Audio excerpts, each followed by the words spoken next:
Good afternoon. My name is Jim Conlan and welcome to the latest episode of our entertainment show. As you know, all this week we've been building up to great anticipation for the build-up of season 2 of our Stargate sci-fi cult classic documentary. As you know, season 1 went down to such great success. We had over 38 episodes.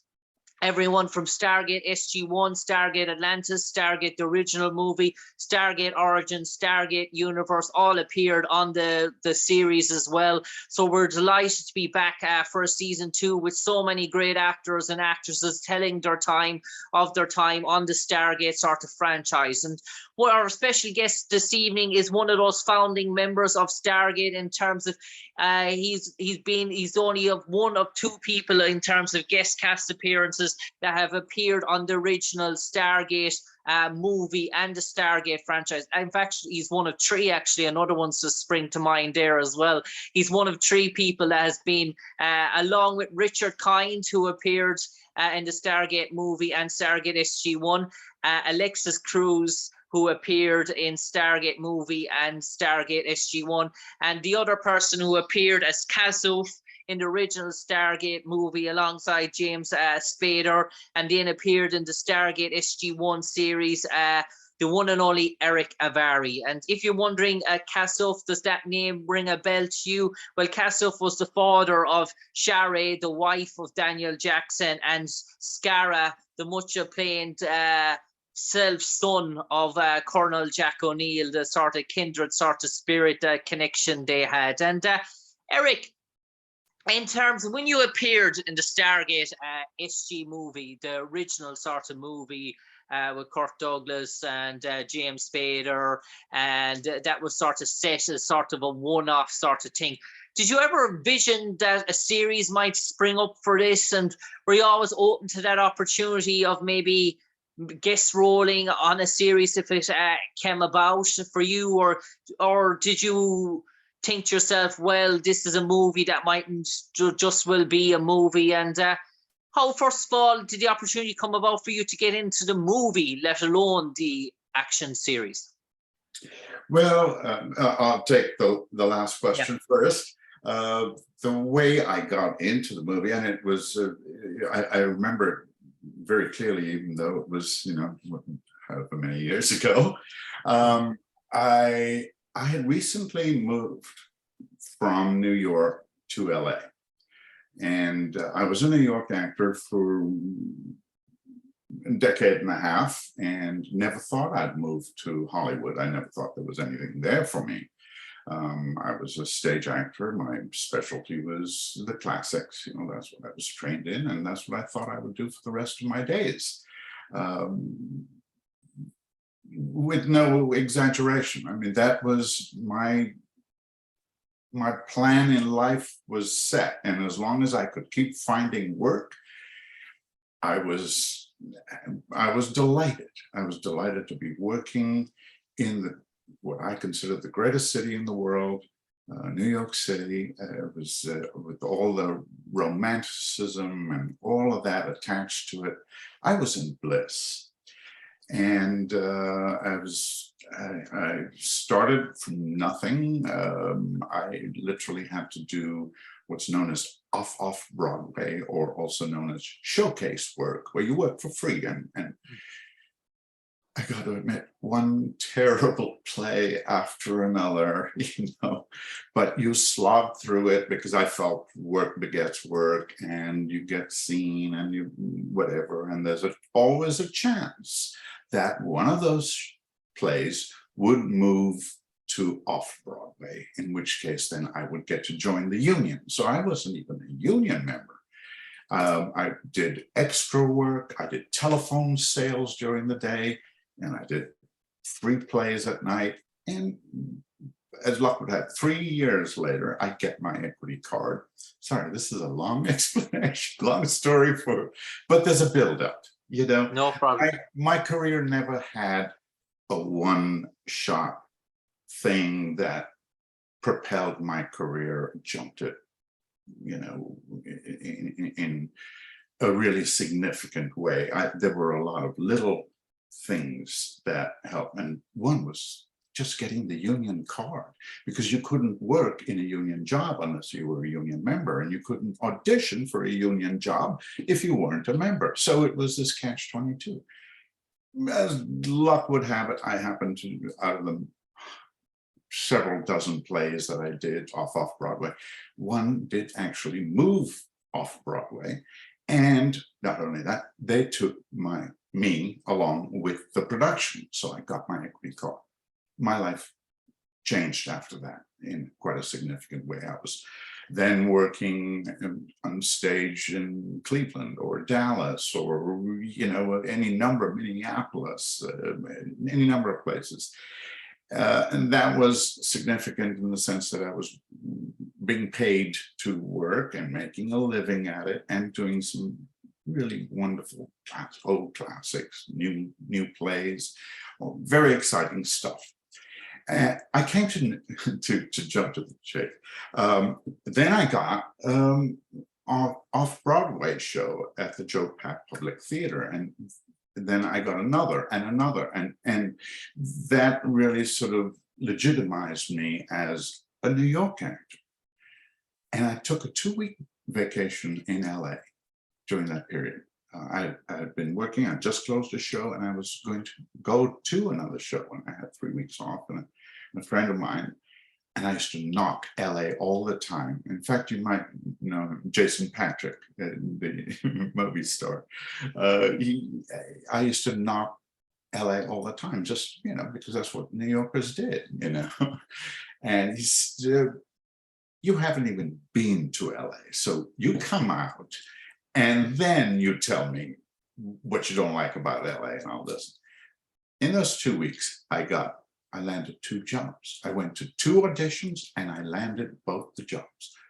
Each job, to be a little crass here, paid, I worked a 1-day gig and it paid as much as an entire off-Broadway, very prestigious off-Broadway run. That's 2 months of my life, 6 days a week, and you're consumed with it 24/7, There's no off switch when you're doing a play, And I just thought, holy cow, that's crazy.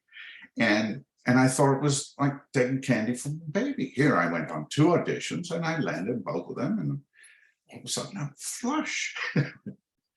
And so I came to LA and I started doing a lot of TV, but I was anxious to get into film.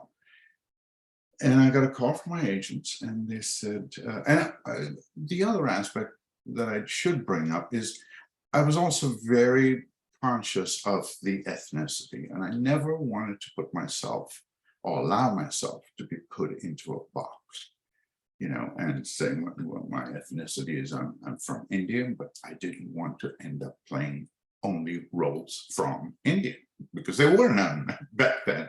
There was sadly Encino Man, and that. But I tried to keep it as open and broad as possible. So I was very selective about doing back-to-back ethnic roles, if you will.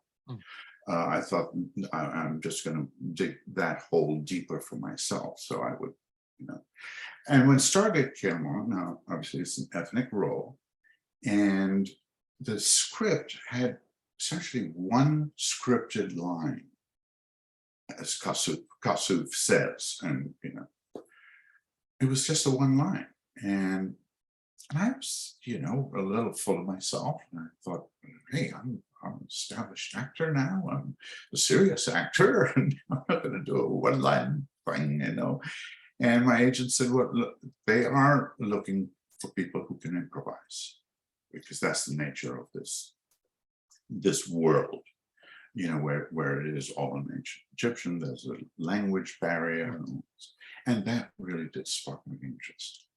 And so I went in on that, and it was a big room full of actors of all sizes and shapes and colors, and they were backed up. And I went in for the audition. I'd been waiting a while, and I was called in, and they'd just come back from lunch. In fact, the reader was still eating. And of course, I saw my opportunity, and I just latched on to what he was eating, and I started to play off of that. And then I spoke in Nepali, and I speak fairly fluent Nepali, so that we really had that language barrier, and all I had to do in my head was not understand English or not understand what a hamburger was, or the candy bar, or those things. And we had a ball. And they were looking for an 80-year-old guy. That was Dean's vision of this film. But they ended up offering me the part, and that was a significant step in my film career. It didn't happen right away, but over time. Sorry. Yeah. Go ahead. And Eric, in terms of the movie and its popularity as sort of such, in terms of that, did you think to yourself, well, that's the end of that, I've done my movie, I've played a role, I'll try out for different roles, did you ever, when was the first time you heard about this new spin-off sort of TV series that they were doing for Stargate? And were you contacted maybe well in advance? Were you contacted early on about it in terms of your availability maybe in the early episodes of season 1? Because you appeared in season 2, season 3 and season 4, but you didn't appear, research shows you didn't appear in season 1. So were you contacted about season 1 early on in terms of appearing for the opening sort of episodes? I believe did I not? You might have. You might have. I think it you did. might have. Yeah, you But might I'll have. tell you Probably the how it researchers happened. probably. Yeah. It's I'll tell you how it happened. Again, coming back to Stargate, at that stage, Stephen Sommers, who directed The Mummy, was a big Stargate fan, and so he called me in to read for a part, and I got the part. And 2 weeks before we were scheduled to go, before I was scheduled to start, Omar Sharif had to back out of the production. So I was bumped up into his role, which, well, essentially that was only a 4-week window, 2 weeks and then a month off and then 2 weeks again. And whereas the role I was slated to play was the run of the picture, which would have not allowed me to do Stargate. But as luck would have it, I played this other role. And while I was in Marrakesh shooting, I got an email from my agent saying, there's this Stargate series and they're looking for an Erick Avari type.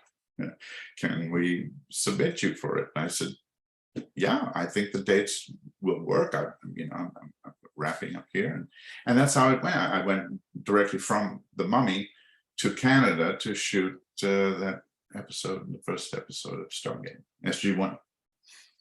And Eric, one thing that many Stargate fans will ask in the difference of the two Daniel Jacksons, you got to work with both of them, James Spader and Michael Shanks, in terms of their both portrayals. Did you find both portrayals kind of different in terms of what Michael Shanks wanted to do with the character, in terms of what James Spader wanted to do with the character? And what was your whole, did you see the differences or the subtleness between what both actors were doing, or did you think they were very much alike? You know, I was surprised at how alike they were, especially in contrast to Richard Dean Anderson and Kurt Russell.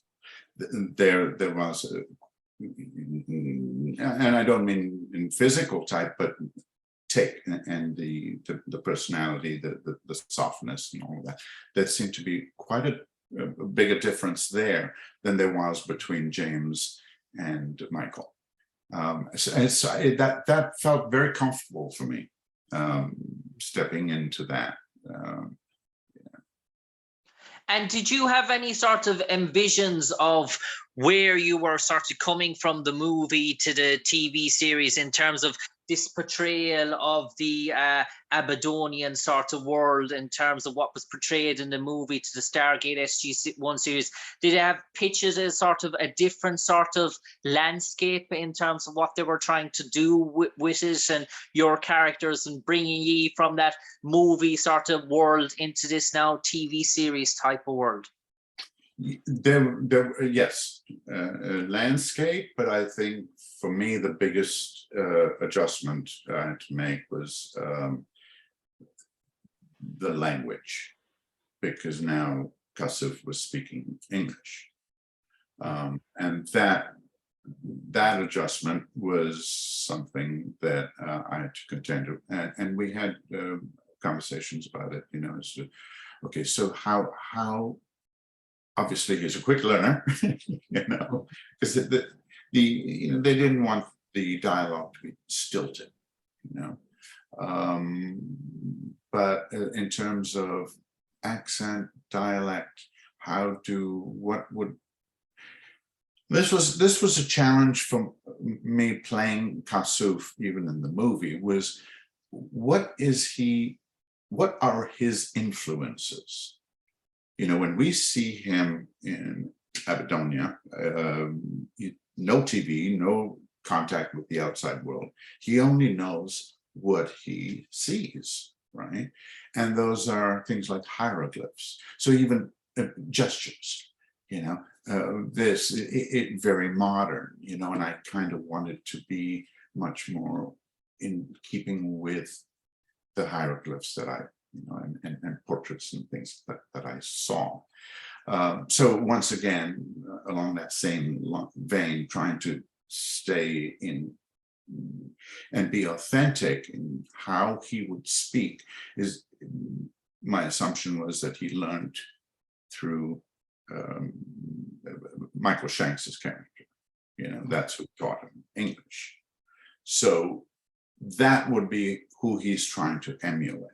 However, his native tongue would prevent certain vowels and certain consonants from being terribly accurate.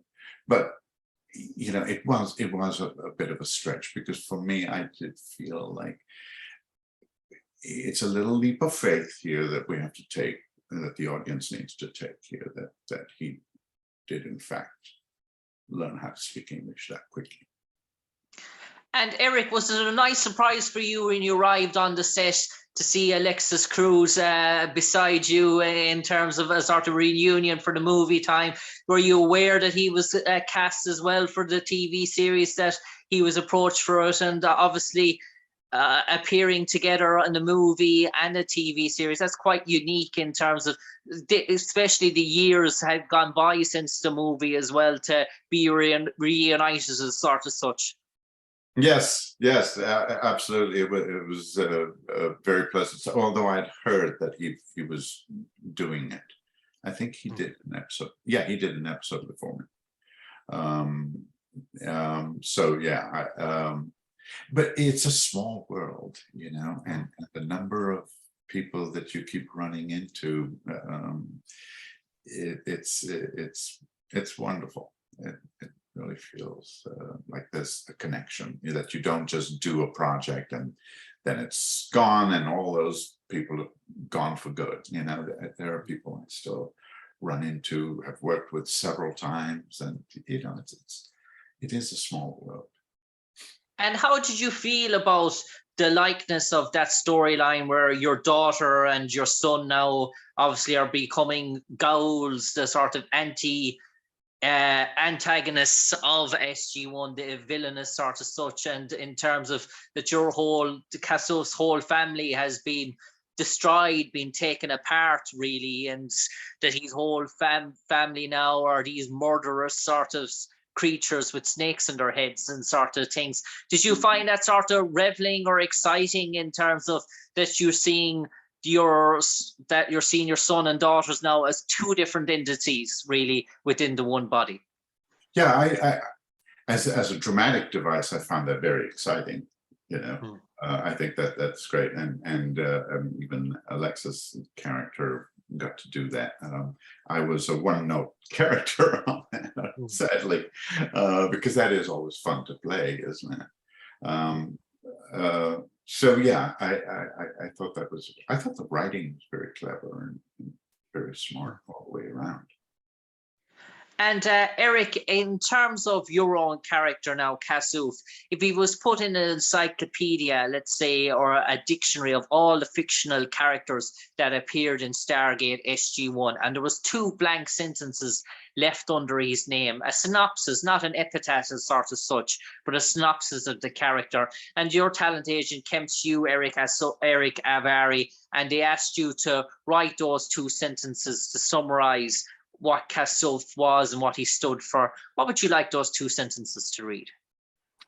That's a tough one. A man who was, he was a man who was too cowardly to stand up for his principles until he was pushed to the limit, and then he did the right thing. He did the right thing. And finally now, Erick Avari, for the final 30 seconds while we have you now, we're going to ask you something unique to you in terms of your time in Stargate. Have you any sort of memory or special story, something that makes you laugh, makes you crack up even to this day, about your time, whether it was on the movie, interacting with the movie stars, or the TV series that nobody knows about, that's sort of special to you in terms of your time in Stargate? That when you think about Stargate, you think about that straight away, and it makes you laugh and it brings a smile to your face. It could be something so unique, maybe a cup of tea falling, or something out of this world, or some hilarious joke or something. Not that is too rude, dare I say, but something. A lot of that. I think in terms of on the set, there are a number of things that jump out. It was a really event-filled shoot. The conditions were extreme, with 140-degree temperatures on my first day,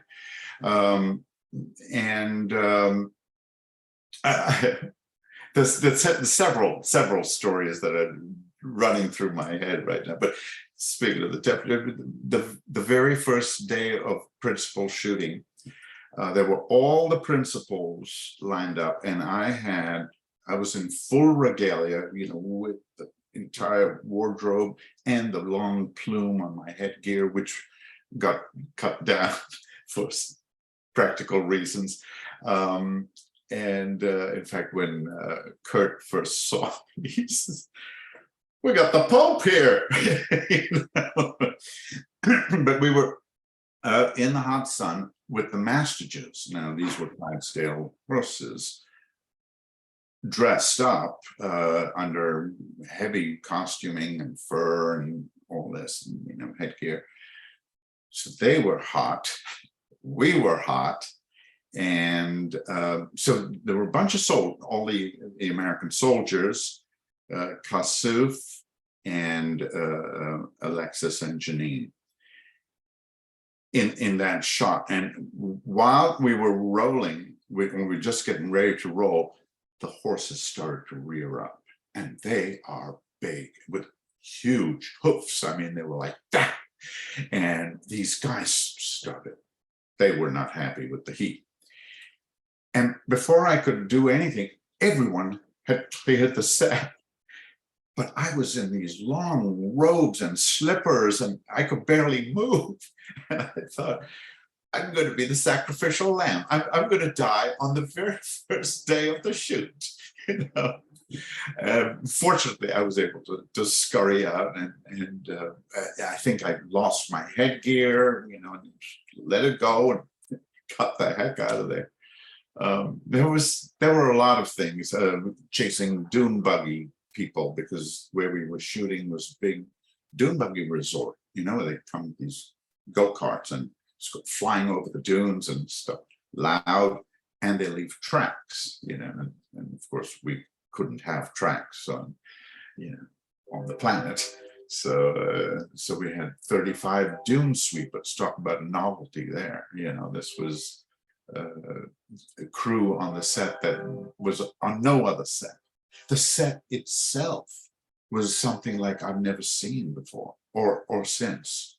It was like a city they'd set up, because we had 1,500 extras and a huge cast of principals, and then an even bigger crew, you know. And so to feed all these people, they were like battalions with numbers and rows and columns, and you went in and you got your food, and everything was on such a large scale. They actually built roads. They had these huge, they were things that they used in Desert Storm, apparently. They were like big honeycombs, and they come in rolls, and they just roll this thing out on the sand, and you drive your dune buggy over that, and it compacts into the sand and made it a perfectly drivable road.